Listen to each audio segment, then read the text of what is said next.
Warning! The following contains nothing but spoilers to Undertale. In the year 21X, a human has fallen into the world of monsters. The human then attempts their journey home and soon discovers that the fate of every monster is quite literally in their hands. How far will their determination take them as they attempt their journey home? And what friends will they make along the way?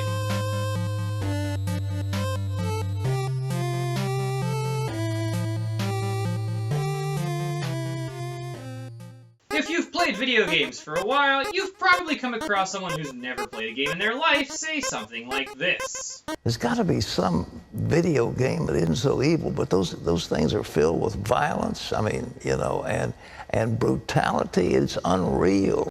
So a lot of video games contain a heavy dose of killing and murder. It's not some big mystery as to why. Shooting or slashing everything that moves makes for a fun interactive experience. Unfortunately, this severely limits the range of stories that can be told. You either had to make it clear that the player character is a terrible person, or make sure every single enemy in the game is some sort of monster. Otherwise, you get some really stupid moments like this. Specifically, by shooting up a place called Parsons State Insane Asylum. I shoot up a lot of places. I can't remember them all. The guards sure remember you. The ones that are still breathing. But I don't hold any of that against you. This limitation is especially apparent in games that try to portray some sort of morality. As long as you're not in a town, you can kill whoever you want, wherever you want. Okay? Even if it's the middle of the day. The only thing that gets affected is your own karma. Now, you're gonna go through the dead lady's house and see if she has any valuables worth taking. And it won't hurt your karma to steal from her. But there's one little problem with that guy's argument. The game he was criticizing was Undertale. Undertale is the embodiment of something that was once thought to be impossible. A game where you go around making friends with people instead of killing everyone. This premise alone sets Undertale apart from the vast majority of video games, but the best part is how Undertale represents morality. Any monster you encounter can be killed or spared. That's it. Of course, kill a monster in almost any video game and no one bats an eyelid. Kill a monster in Undertale, and don't be surprised if you later discover that monster's father desperately asking if anyone has seen his son. And don't be surprised when you discover that this monster's mother had died and how this monster wanted to be a comedian like his father, but his father thought his jokes were terrible and so he ran away from home, and now his father is filled with regret and wonders if he should go find him. Now, one of the most fascinating parts of Undertale is that it manages to be both linear and open-ended. Your choices along your journey will create multiple endings, and sure, you can play the game however you'd like, but you're probably going to go through the game blind first, then go back to try the good ending, then go back to try the bad ending. Toby Fox expects the player to complete the game in this order, and thus each subsequent playthrough reveals more and more about each character in Undertale and creates a story with a beginning, middle, and end. This will also be the order in which I do this review, which means that we begin with the neutral path. Since I only knew the premise, I decided to play Undertale no differently than any other role-playing game. What that means is, if someone decides to fight me, I'm going to kill them. I wanted to see how long the game would take to punish me for the casual murder that's so commonplace in most video games. So after a sepia-toned intro inspired by every 90s RPG ever, we get to name the fallen child. Fun fact, Toby Fox recommends that you actually use your own name, and we'll see why much later on. We begin our adventures in the ruins where we meet Toriel, also known as Goat Mom by the fanbase. Right off the bat, Toriel is an interesting character. Her motherly nature provides justification for the game's tutorials, and overall, mothers are very rarely seen in video games, so she stands out as fairly unique. As we learn the mechanics of the game, it becomes apparent that Toriel is overprotective of our playable character. We don't find out the reason until the end of this playthrough, but basically Toriel invites us to stay with her and will not let us leave until we prove our strength. Well, here it is, the first boss fight. And as it should become quite clear, each boss in Undertale is a fully developed character with a backstory and some very human flaws, so that if you choose to kill them, you'll feel like a terrible person. Already I'm having second thoughts about my playthrough, because Toriel has been nothing but kind to me. But I have to deplete her HP, so here it go. Wow. That was quick, and just like that, Toriel is gone. Moving right along, after some inspirational words from Flowey the Flower, we get a quiet walk through the woods before encountering the Skeleton Brothers, Papyrus and Sans. As we navigate through puzzles, we learn that Papyrus wants to capture a human in order to become part of the Royal Guard. We also see that his biggest flaw is his naivete. Sans, on the other hand, doesn't really see the point in anything, let alone capturing a human. But while the two often pull pranks, it's clear that they deeply love each other as brothers. Yeah, the game is just daring you to kill one of them. Then we arrived at Snowdin, the classic RPG town populated with a whole bunch of monsters who will gleefully tell you about their life story and the problems faced by the underground. Of particular interest is Grillbees, where the monsters you randomly encountered earlier are now sitting and having a good time amongst friends. Or they would if I hadn't killed some of them. Well, you know it's coming. It's time for a showdown with Papyrus. It's already very clear that Sans will despise me for murdering his brother, but I've already made my choice, so here goes!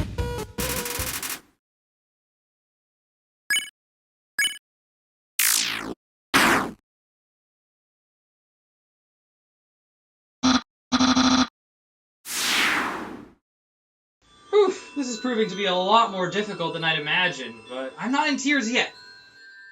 Next, we arrive at the Waterfall. Here, the characters take a back seat while the environment does the storytelling. We learn that the monsters are the underdogs of this story and that they want to desperately escape the underground. But these quiet moments of reflection are interrupted by Undyne, the ironclad captain of the Royal Guard, who relentlessly hunts the player throughout this level, foreshadowing their eventual encounter.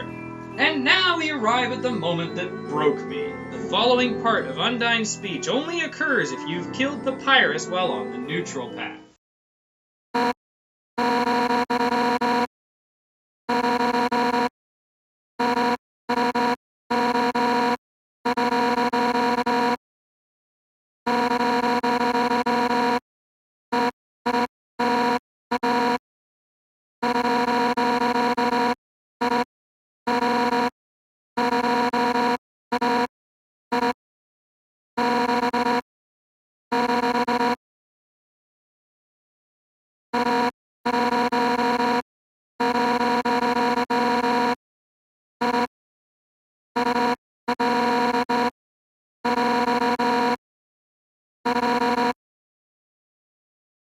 Oh my god, what have I done? Undyne's reaction is exactly what I was hoping for when I heard of Undertale's premise. It's impossible not to feel responsible since I personally made the choice to murder Papyrus. This speech is a big part of why Undyne is my favorite character in Undertale, aside from her being a hot-headed badass. But I'm far too determined to abandon my quest, so naturally I must kill her as well. Just one more hit and,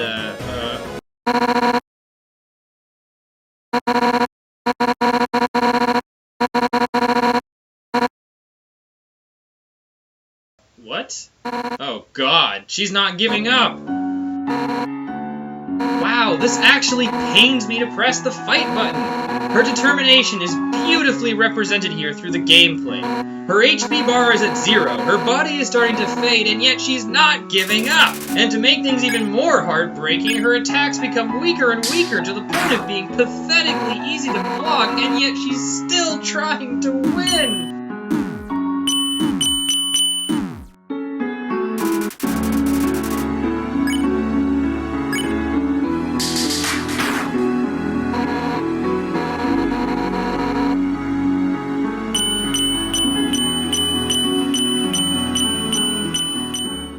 With one final blow, her body melts and we can proceed to Hotland.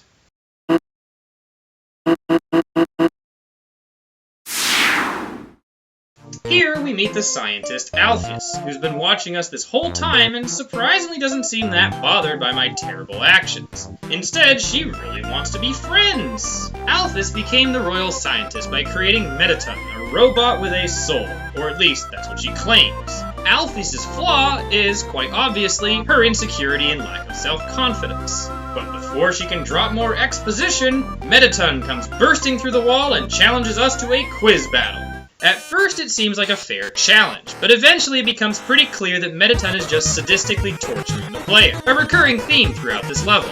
Even though this quiz fight is mostly done for humor, we learn that Alphys is more of an otaku than Otacon, and most importantly, she has a huge crush on Undyne, to the point of naming programming variables after her. Listening to Alphys talk about Undyne as if she was still alive is a harrowing feeling. And of course, after we leave the lab, Alphys casually mentions...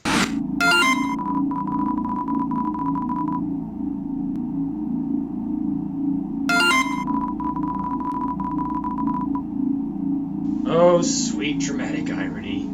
As we journey through Hotland and bask in one of the jazziest songs in the game, Alphys constantly saves us from Mettaton and his diabolical satires. And if you think that's a little too convenient, then you'd be right. Alphys arranged this whole elaborate scenario so that you would think of her as a cool person and thus want to be friends. Mettaton spills the beans right before challenging us to the third key boss fight of the game. Unfortunately, this is something I have to criticize. Not the boss fight itself, but the fact that Alphys never confronted me about the fact that I killed Undyne. Since she talked about having recorded the battle but not seeing it, I thought this was a setup for a heartbreaking scene where Alphys discovers that you, the player, murdered the woman she loves. And damn it, I was really looking forward to seeing how she would handle the fact that she tried to become friends with you before discovering this horrible truth. In fact, even though I love Mettaton's entire character, killing, or I guess destroying him, doesn't really have any narrative consequences besides Alphys simply saying, wow, he looks beyond repair. That's another missed opportunity, because if you dig into the backstory, it's revealed that Mettaton is actually a ghost haunting a robot. Not only that, but this ghost does have a cousin called Napstablock that we encountered much earlier on. Perhaps this is simply too tragic, but I think it would have been beautiful to see Napstablock's reaction to Mettaton's death. Now the journey is nearing its conclusion, and we arrive at the house that's identical to the one Toriel was in. Here, we learn the story of a human child who fell into the underground and was adopted by Toriel and her husband Asgore. This fallen child was the same age as their own son, Azriel, and the two got along like siblings. One day, the two children came up with a plan to break the barrier, but unfortunately this plan failed and both children ended up dead. So that's why Toriel is overprotective.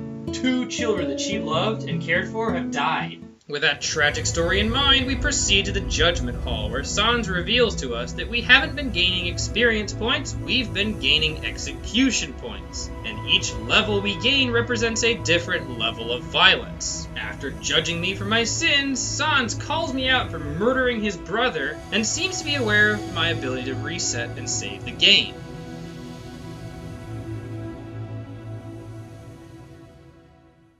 Long last, it's time for the showdown with Asgore, the king under the mountain. Naturally, Asgore is quite friendly and seems almost ashamed that he has to fight us, to the point where he doesn't even make eye contact in battle. But I won't be so easily fooled. There's no way Asgore is the final boss. After all, every JRPG is required by law to have an apocalyptic monster that comes out of nowhere, grabs the crystal MacGuffin thingy, and reveals himself to be the true final boss. Oh yeah, just like that. It'll be a while before we discover Flowey's identity, but during this Necron final boss, Flowey takes away our ability to save and uses it to kill us over and over and over again for his own amusement. Fortunately, by reaching out to the power of every human soul inside Flowey, we are able to save the day and leave the underground for good. And here's where the story could end, if you so choose.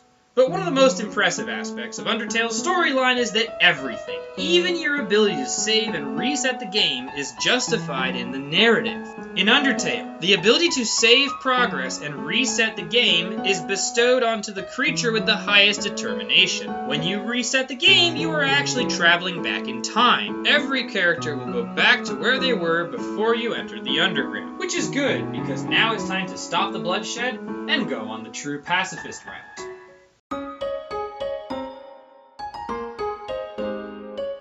When you hear of Undertale's premise, you might think to yourself, okay, getting the good ending doesn't sound too bad, I just have to not kill anyone.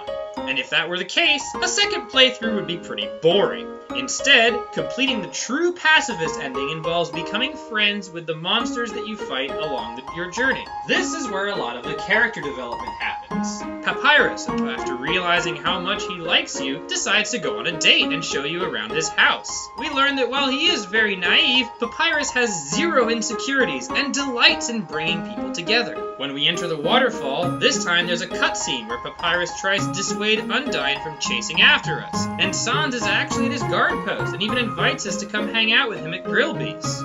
After playing through these moments, I actually feel even more guilty about my previous playthrough. When Undyne gave that speech about us murdering Papyrus, I didn't realize how uncharacteristically calm and composed she was. Now that she's not seething with anger at the fact that we murdered her friend, her default personality shines through. To call Undyne hot-headed would be the understatement of the century. Hanging out with her ends with burning her house down, which to Undyne is just the coolest thing ever. As we journey through Hotland a second time, Sans pulls us aside to have dinner.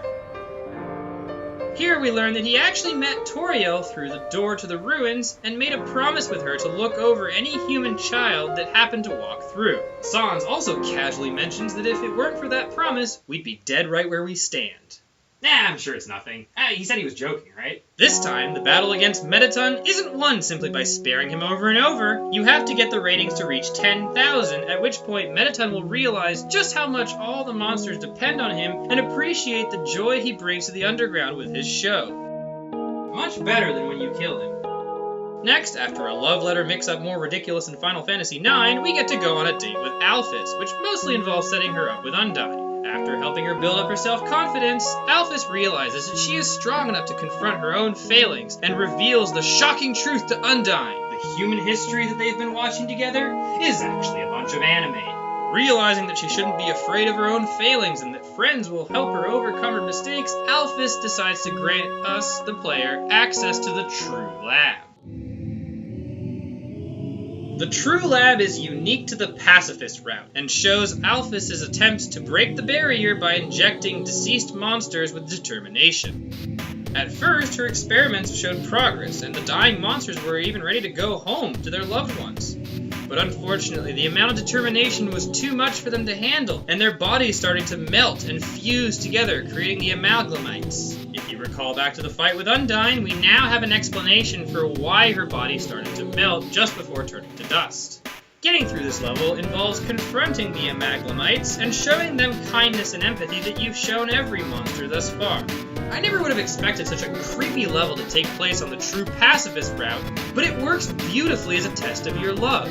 If you truly are a kind-hearted person, you'll show affection to anyone, no matter how scary they look. In the end, all the Amaglamates wanted to be treated as people, monsters. This whole sequence reveals a lot about Alphys' character, but it also provides us a few hints about Flowey and his backstory. If you recall, back when Toriel and Asgore were together, they had a son named Asriel. After his death, Asriel's ashes were scattered across a bed of flowers. Alphys used these flowers in her determination experiments and thus created a sentient flower without a soul who would eventually escape her lab. At long last, it's time for the showdown with Asgore, the king under the mountain. And as we were talking, Flowey absorbed the power of the 6 human souls and starts to drain the power of every single monster we've brought here, thus bringing about his ultimate, final, true, original form, Asriel Dreamer.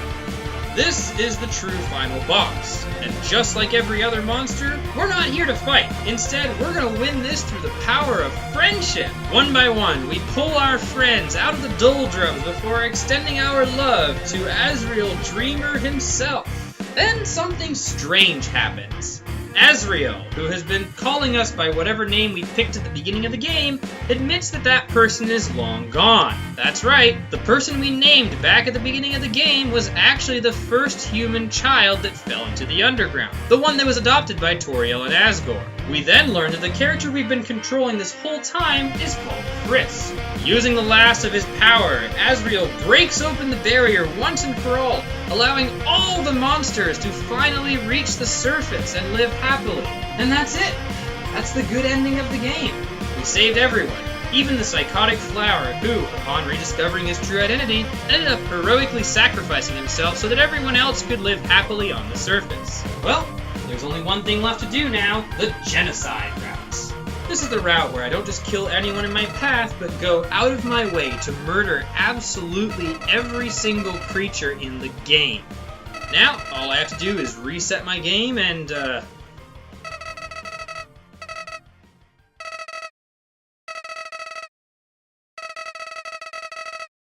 How could I forget? Resetting the game in Undertale is part of the storyline. Once I hit this reset button, all the monsters will find themselves right back in the underground with no memory of the surface. I don't know if I can go through with this. According to this random poll I found on the internet, that speech by Asriel, who's now turned back into a flower, is the biggest reason for players to abandon the genocide run. Well, I guess this means we're about to have our very first cliffhanger episode. Find out next time.